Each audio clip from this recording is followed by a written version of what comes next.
Hello everyone, and welcome. Today we're doing the Xbox original, and got a good bit to go on here, so let's start off over here then. The Suffering. Kind of an odd game. It was supposed to be really violent and stuff.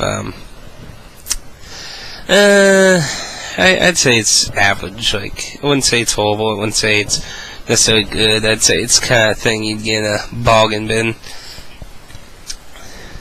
House of the Dead 3, which you can now get on the Wii with House of the Dead 2, but actually, in case you weren't aware, and no, the game doesn't tell you, but you can unlock House of the Dead 2 on here, so you get House of the Dead 2 with this too, so it's not like you're missing out on the game content, but the light gun aspect is a lot easier, obviously, on the Wii, since it's actually the controller, as opposed to needing to find light guns for this one.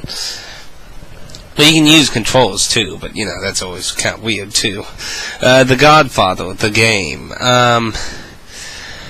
It was kind of interesting, but at the same time, it was really empty. Like, you just got a lot of businesses under your control and went through as a odd killer through the movie scenes. Tenchu Return of Darkness, which I believe was the first Tenchu game to have any form of multiplayer co-op-ish options or anything like that. Now here's a game I really like. Stubbs the Zombie, a rebel without a pulse. If you never played this and you have a Xbox, or I'm not sure if it can play on a 360. I would look that up before you buy it, but I would highly suggest playing this. This is fun.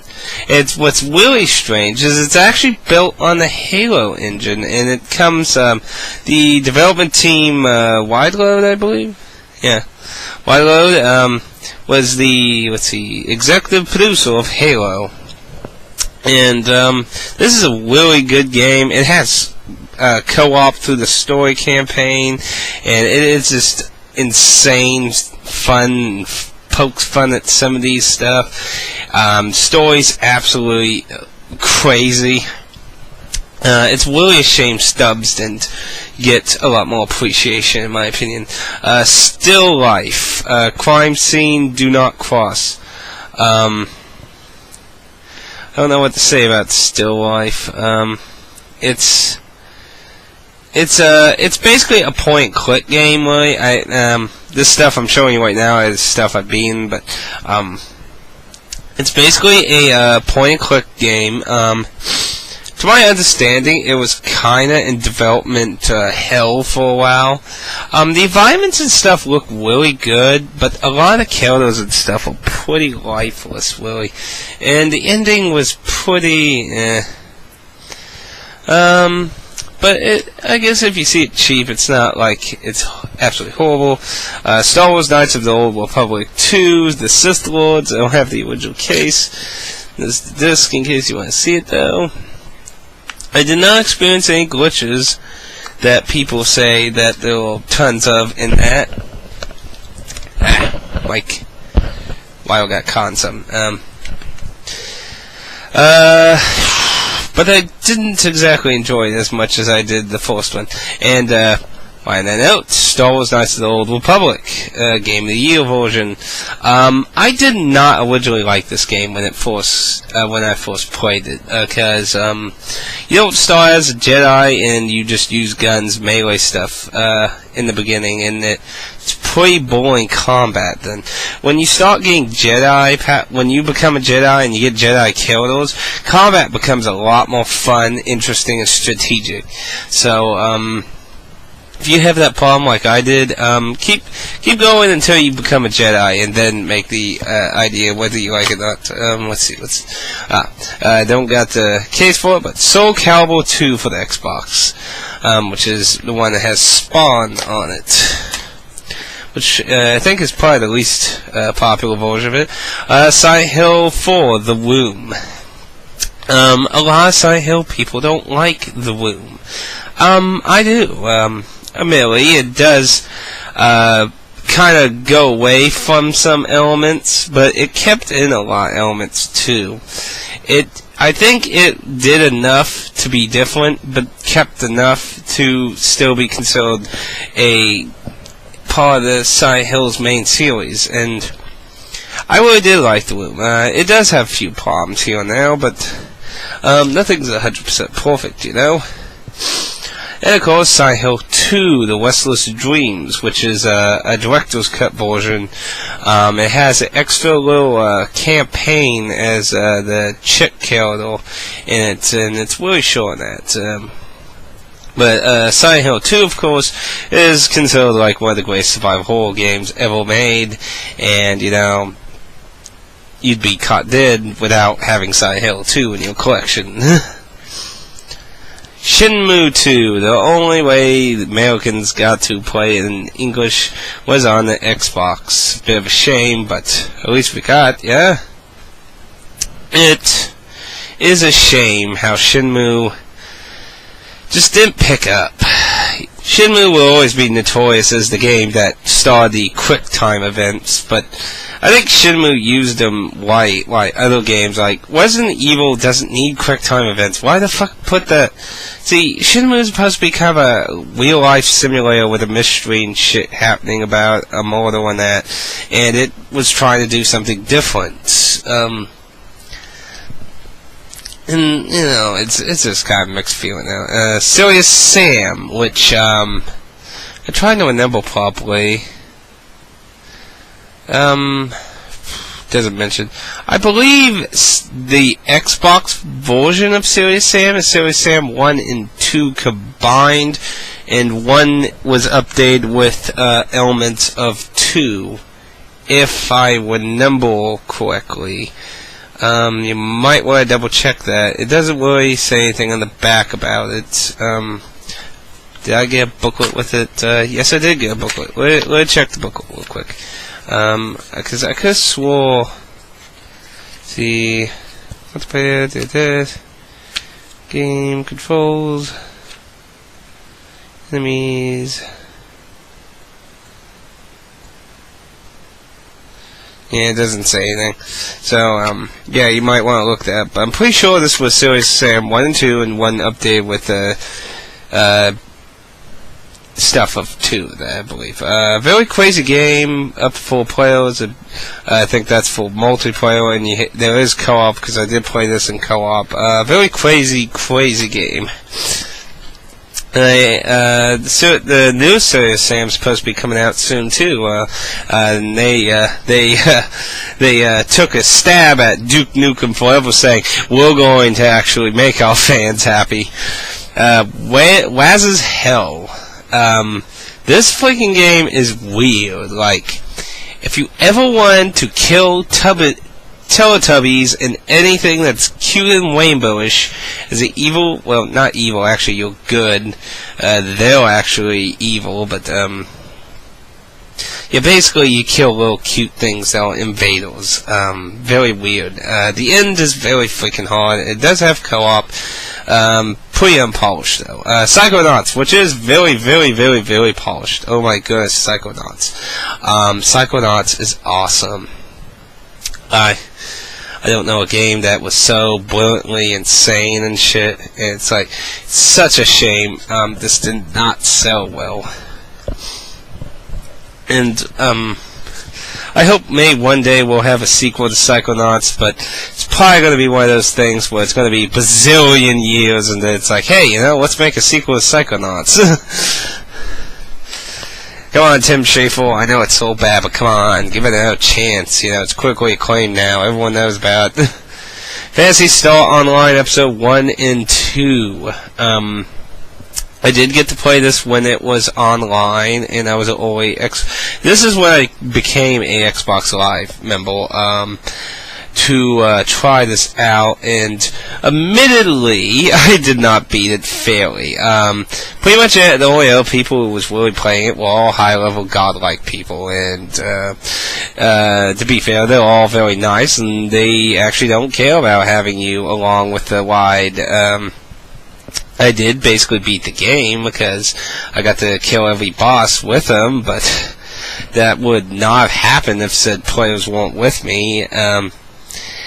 So I'm kind of on the fence whether I beat it or not. I mean, I got the experience beating it, but I wouldn't say I fairly beat it.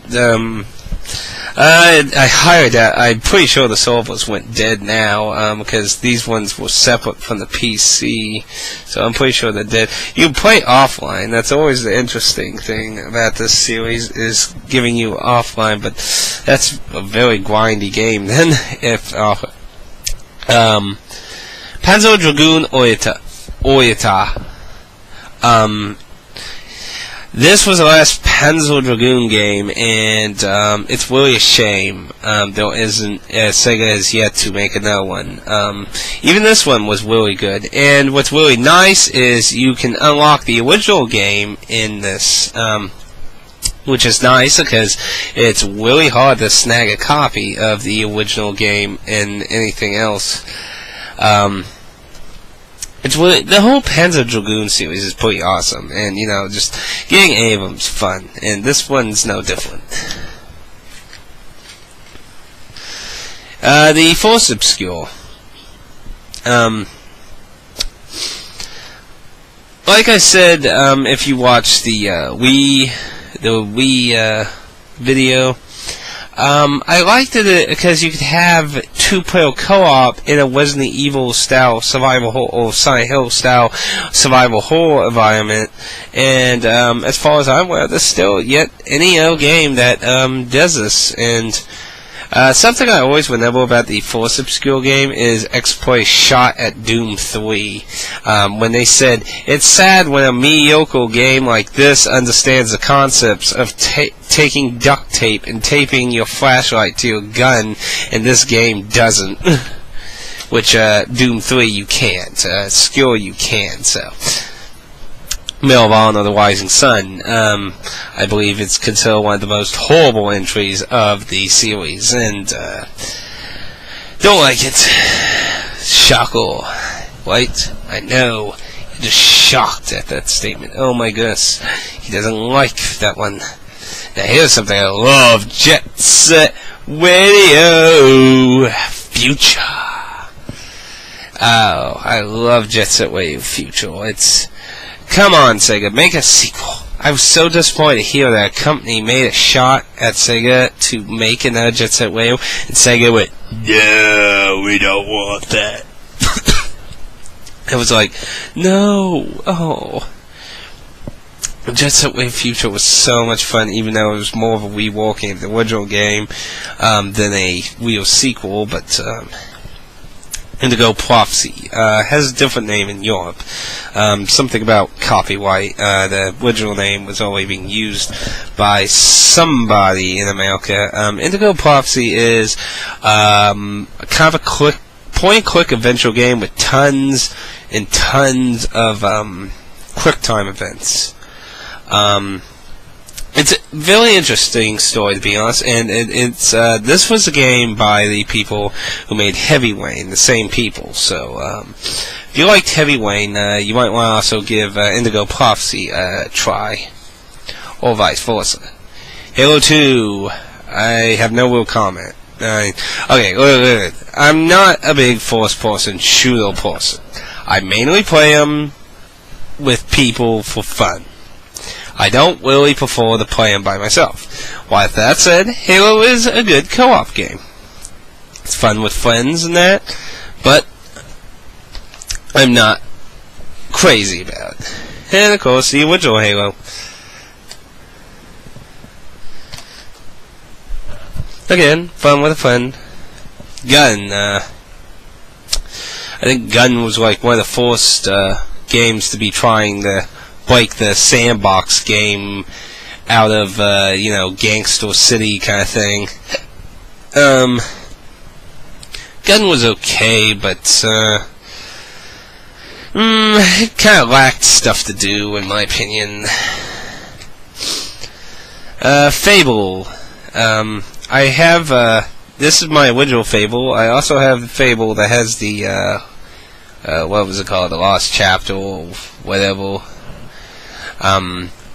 I have not beaten the extra expansion thing. I've only beaten the original Fable one, and I'm kind of mixed feeling with Fable. I'd say I like Fable 1 the most. Fable 2 was very unbalanced, and I didn't think you could make the final boss even worse, but they did. And then I have Fable 3. I ran into a glitch that made it uncontinuable, and I haven't really gone back to restarting it. Oh, Dead or Alive Extreme Volleyball. If you want to know one thing about this game, go and watch Dead or Awesome, or was it Awesome or Alive? Or go watch Egglewaptor's video of it. That just explains what this is.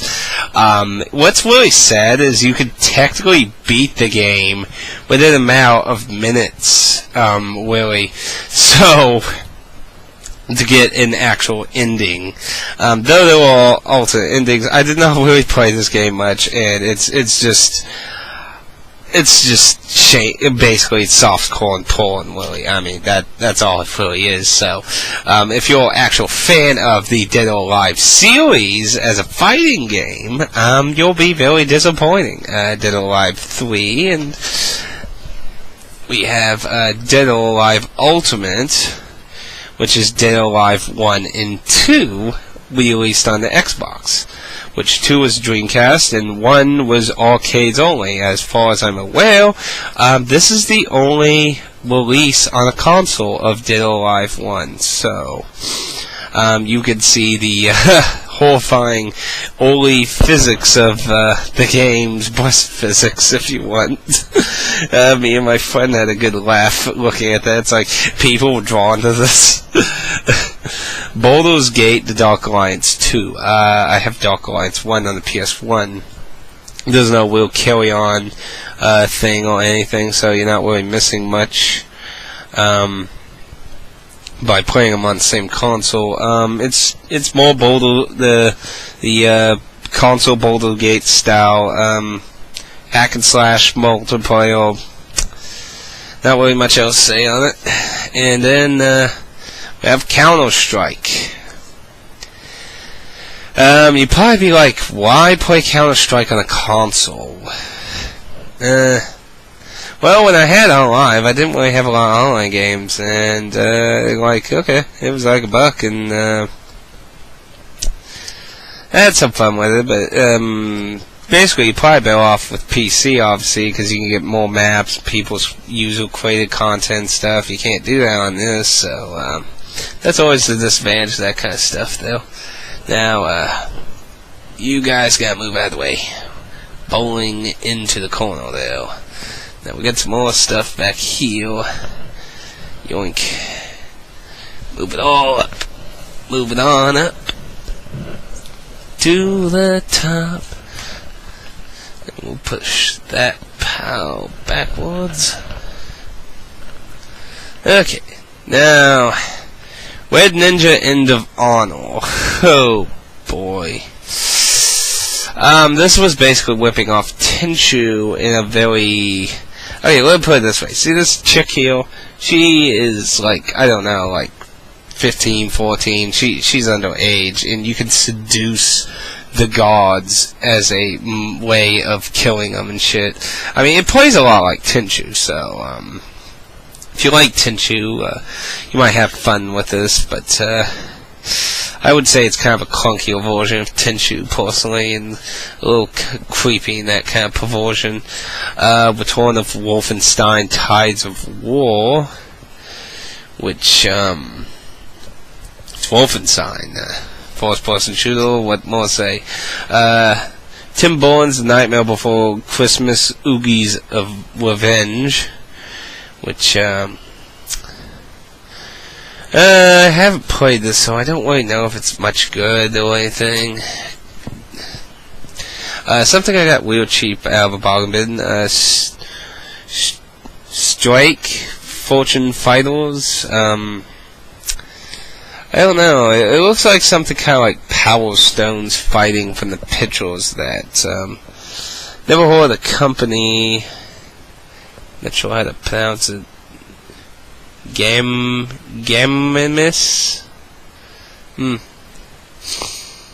Yeah.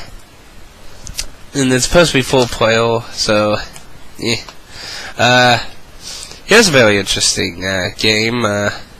Sudikin, I believe in that. It was one of Microsoft's attempts to interest Japanese players into the Xbox. It's a mix of first-person RPG hack and slash. It's mixed. Some people like to say it's kind of like Fable, but it kind of varies. Like the scientist guy in the back, he has a gun, so he's very first-person oriented and stuff. And it just kind of varies. You have 4 characters you switch between, and it wasn't bad. I got 2 or so on distance into that. I didn't finish it though, and we have Elder Scrolls 3 Morrowind Game of the Year. Should know that because I did a Let's Play. I do plan on doing the 2 other expansions. We'll hopefully getting that at some point. Half-Life 2. I got really far into Half-Life 2, and then they announced they were going to release Half-Life 2 and the parts and stuff on the 360, and I just stopped and went on there and never really got to finish it. Drake. Then I no, I didn't pay $17.99. I remember seeing Adam Cecil back when X-Play was actually something decent to watch. When he did a review thing of this, and I was like, holy shit.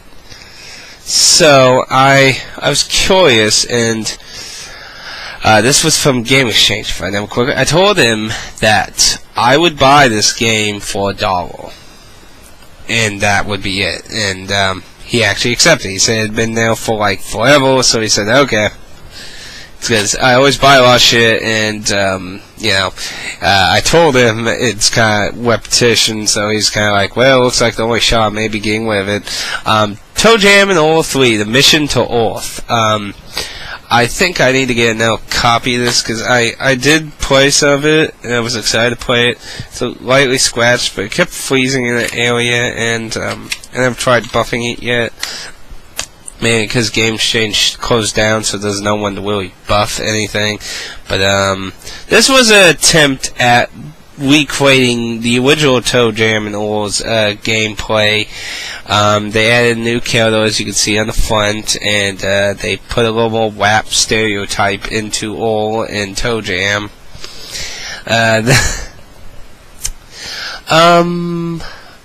I would say it's kind of unpolished, but I wouldn't say it's bad. Enclave. It's kind of like a third-person RPG. I only played a little of it. I got it for free. I told the guy at Game Exchange, it's like, you know anything about this game? I never heard of it. And he's like, here, you can try it. It's like, and then I went to return, and he's like, keep it. Steel Battalion, which I want to do an accessory video, which shows off the huge-ass controller, which is probably really hard to see, the little miniature picture of it. I'm not sure if it's still considered as such, but still, at the time, it's the largest controller for any console ever made. Pretty horrible game, to be honest. No tutorial or anything, and it's really hard and punishes you by deleting your save data if you die and you have to start over. So it's a pretty punishing game. Gives you no real instructions. The book, like, look at this booklet.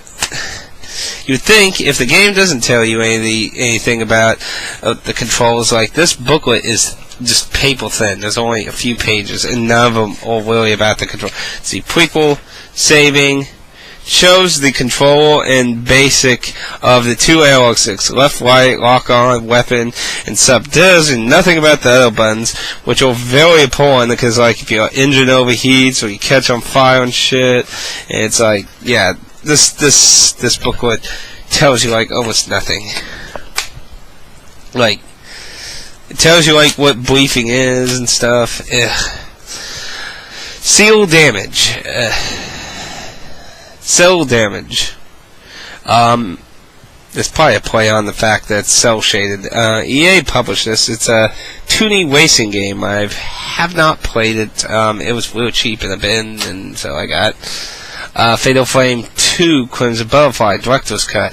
The Xbox version of Fatal Frame 1 and 2, and can I find 1 here? Yeah. There's 2.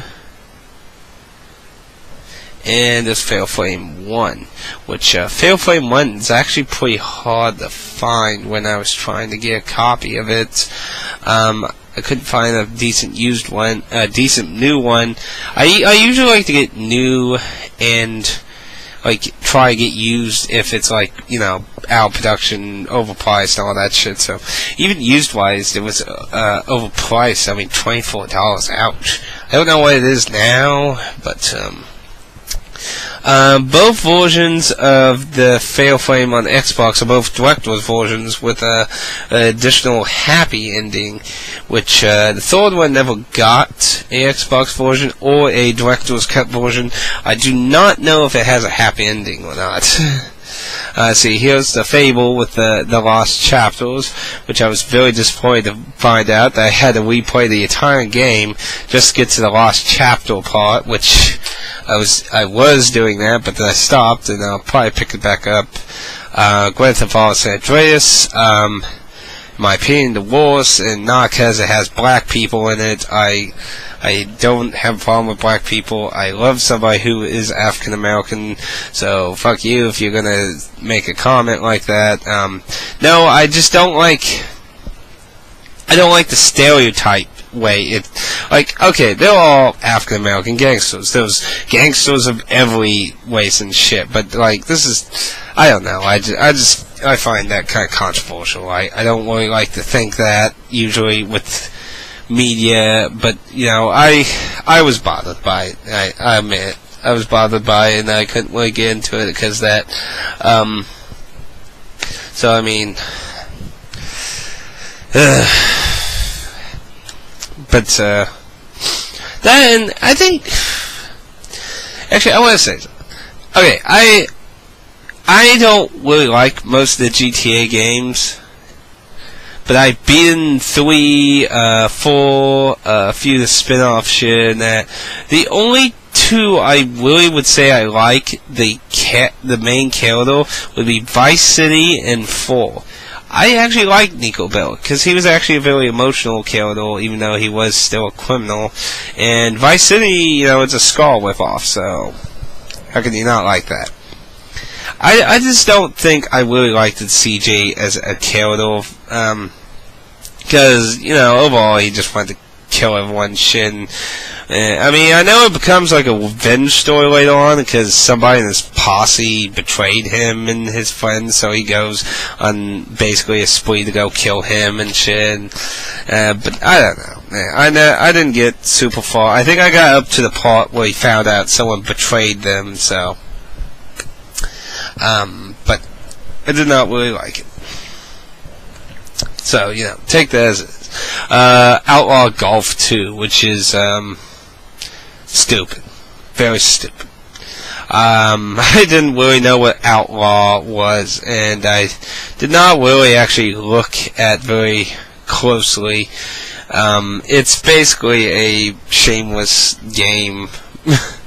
Capcom Classic Collection.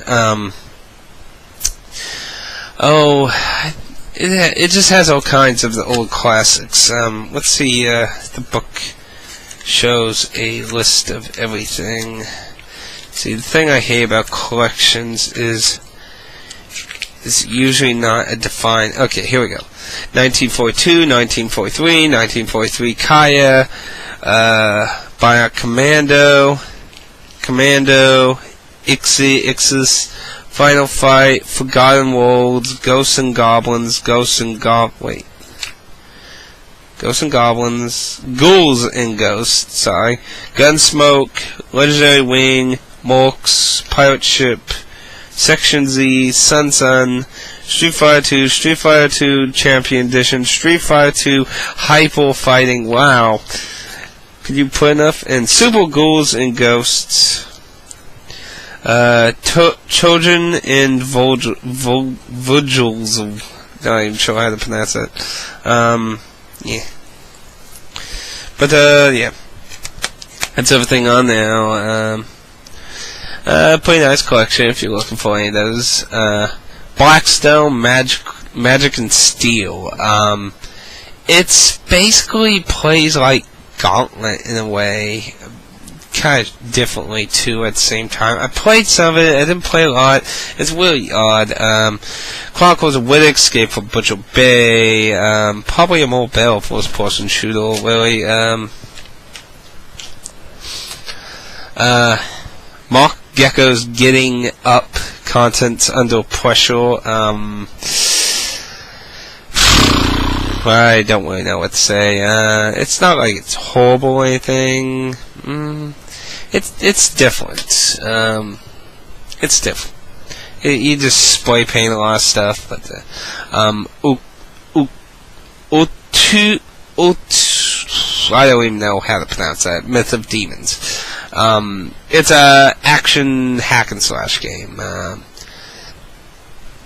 What's interesting is the game saves every stage and everything you did and destroyed, so it always remembers like this pillar was destroyed. This thing eats up your hard drive like hell, so keep that in mind if you get that. Mortal Kombat Deception. Yeah, pretty much all its online stuff is all worthless. Didn't have booklets. It had Mortal Kombat chest, by the way. The Suffering Ties That Bind. I have not beaten this one. Sequel to The Suffering, obviously. It's more bloody and shit, and I don't know what else to really say about it. Doom 3 Collector's Edition. It comes in a metal case. It does not have the expansion. This came out in its original release, which full versions of the original Ultimate Doom and Doom 2 play as classic single-player campaigns with split-screen co-op, and behind the scenes of Doom 3. I know there was a version of Doom 3 came out on Xbox that had that little mini expansion, and I don't have that. Something I do need. Mech Assault. I got like near the end and stuck on a mission. It's okay. It's okay. That Magic the Gathering Battlegrounds. I have not played this. It looks really weird, to be honest. It doesn't play like a normal Magic the Gathering, as far as I'm aware. Dungeons and Dragons Heroes. It's another Baldur's Gate type game. Way too many of those. Here's an interesting collection. Taito Legends, plus Space Invaders and 20 games that defined a generation.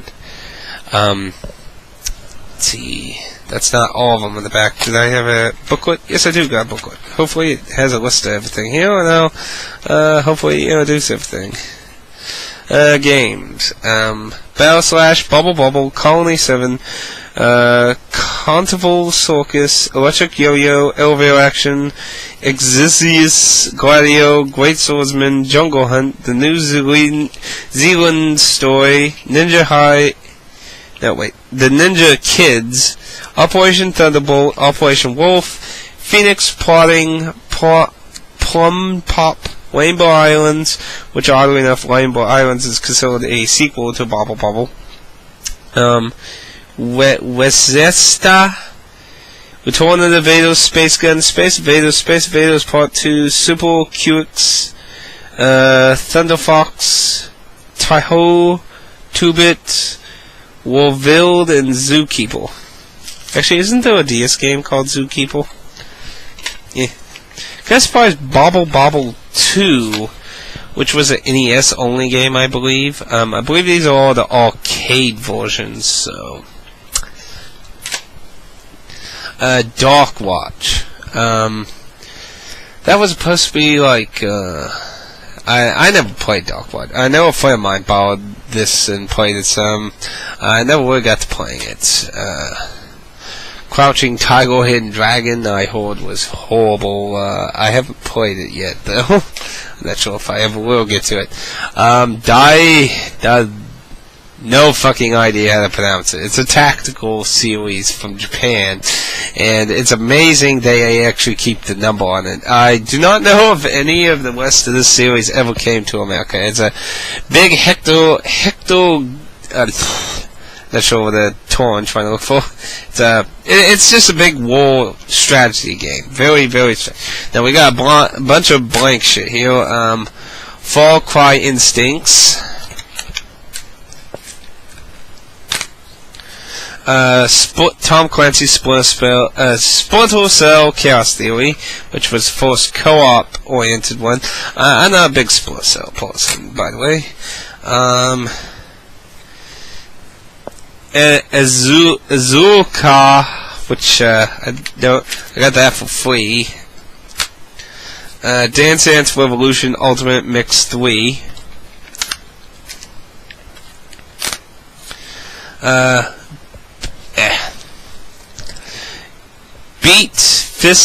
Beat Down Fists of Vengeance. I played a little of this. It's a beat 'em up game, and it looks quite horrendous, to be honest. You do have a lot of characters to pick from. Kingdom Under Fire: The Crusade. That's something I do actually want to play. See, Sparta Total War. I never got some pretty good publicity when it came out. It's a big hack and slash.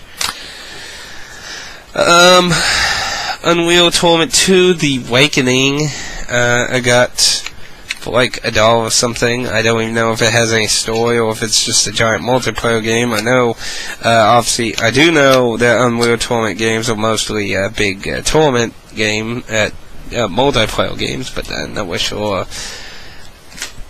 Anyway, Dino Crisis 3. Talk about taking a game concept to a level you never expected, for goodness sakes, like Willy. I mean, dinosaurs in space. I mean, what the heck? And what's really bizarre is this is actually part of the official storyline. It just takes place so far in the future, obviously. It's just, I haven't been in it, and I don't know what to say. It's just, it's not an almost survival horror game. It's more, it's kind of a weird blend of it and third-person shooting. It's just really odd. The original Manhunt, which was also very controversial. You know, I don't really get the thing with these games. I mean, like, I've seen, like, this, like, Saw is like 5 million times more horrible than this shit. I mean, like, there are fucking movies that really, like, that and, what's that one? I know Spoonie talks about a lot of them, you get like they get like a hint at how they're gonna die, and they try to prevent it. Most of them die. I can't remember what it's called, but I mean, like, that shit is way worse than this crap. So I don't know why everyone makes a big deal out of these. Gun Valkyrie. I have not played this. It's supposed to be a really good game, though, but I haven't gotten to play it. Phantom Dust. I have played the freaking hell out of Phantom Dust. It's awesome game.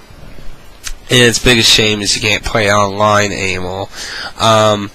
It's essentially a card-based game. I mean, like, it's an action game using a card system. Basically, you use dust, which each dust has different properties of power, of defense, attack, elemental things, and such. So it's kind of a deck of dust, or deck of cards, and you use them in combat in that. I heard the final boss of this was really freaking hard. I had not gotten to that point yet, though. It's something that I do need to get back. Shinra Tensei Game 9, which was originally supposed to be one of the first online games, which never got to it until the MMO. 9 is not very memorable to its fan base. It was considered really a big flop, even in Japan. You can find some videos of it on YouTube, and it looks pretty horrendous, really, to be honest. Ninja Gaiden, the original version. What to say? You want to be brutally evil to yourself? Play this. This is harder than Demon Souls or Dark Souls. This is harder. So anyway, that's all the Xbox games. Hope you enjoyed, and peace out. Peace.